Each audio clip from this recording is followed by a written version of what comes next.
Right now, I want to talk about um, when you heal from abuse, you will know that you're healing. First of all, you can't heal from abuse if you stay angry too long. You know, when you're angry, that should be while the fight is going on and the abuse is going on. And after that, when the fight is over and you're not around that person anymore, the anger should be gone. You know, actually, the anger should be gone before you leave the person because you really shouldn't break up with anybody in anger because you don't know how you really feel because you're upset. So you should always be calm before you just go getting away from someone, breaking up, and all that. You should always make sure you're calm. You're not talking to another male, female, whatever, because they influence you. And make sure that you make these choices on your own with calm feelings. So then you know exactly if that's what you want. So basically, just had been abused from age 18 with my kid's father, and who I actually saw last week in an innocent situation.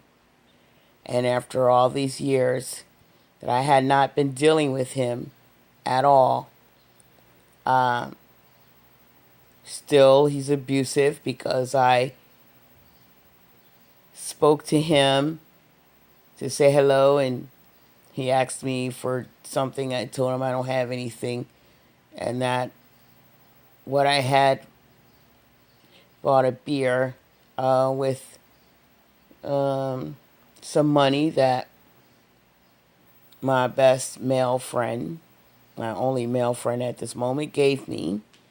And because I didn't give him any money, which I wasn't in the habit of ever giving him money, he called my grown kids and told them I was doing other things that I don't do. That's abuse. I saw that as being abusive because now you have my kids calling me worried about me. So not only are you abusing, he was abusing me, he was abusing my kids in that way mentally. That's how I see it. So basically, I guess I don't have to be upset, but I don't have to speak to him anymore. When I see him, I'll just pretend not to see him, and that will just, I guess, help the whole situation. um, but anyhow, there's no bitterness in my mind from it. Just another life lesson. Anyhow, it took me many, many years to get over the things that he did to me. Many years. I didn't trust anyone. I was open about it. I was not nice to guys at all. After dealing with him, I was never nice to any guy.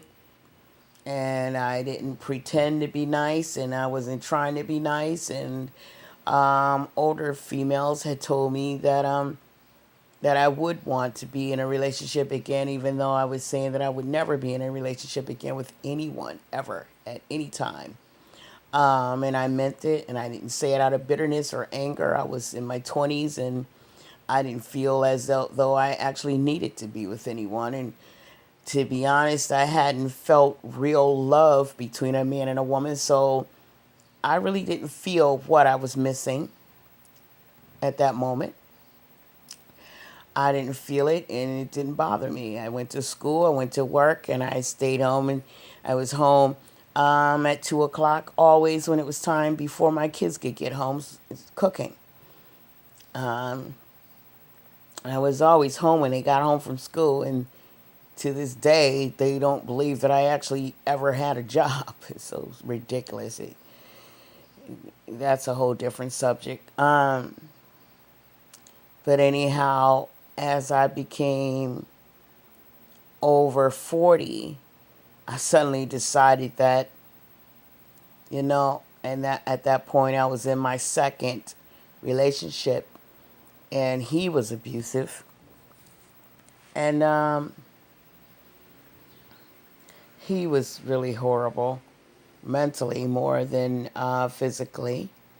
My husband, ex, and it took a lot for him to even get me, because of the first one that I didn't like, the first experience. And it took him so long to get me, and it was so hard for him to get me, but he still tried and tried and tried. And when he got me, and actually, when he got me, he blackmailed me to get me. Um, he had visited a few times, and I told him I wasn't trying to be with anyone, not even as a lover. I just didn't want anything to do with it. And that made him find different information. I don't know if he went through my things when I went to the bathroom once or something, but he found some important information, legal information, and he blackmailed me to date him. And I did. And my kids were under the age of 18, and I didn't want, he was blackmailing me to call the DSS and have them come and take my kids and all kinds of stuff. So, of course, I dated him. I didn't know what else to do. Yes, someone would say, well, just tell him not to come anymore, whatever. But I guess for me, when it comes to my kids, and I didn't want to lose my kids, and I was afraid. Nothing else scared me, but that did. And somehow I guess he noticed how I loved my kids, and he knew that would be the only thing that he could use to get me to do what he wanted.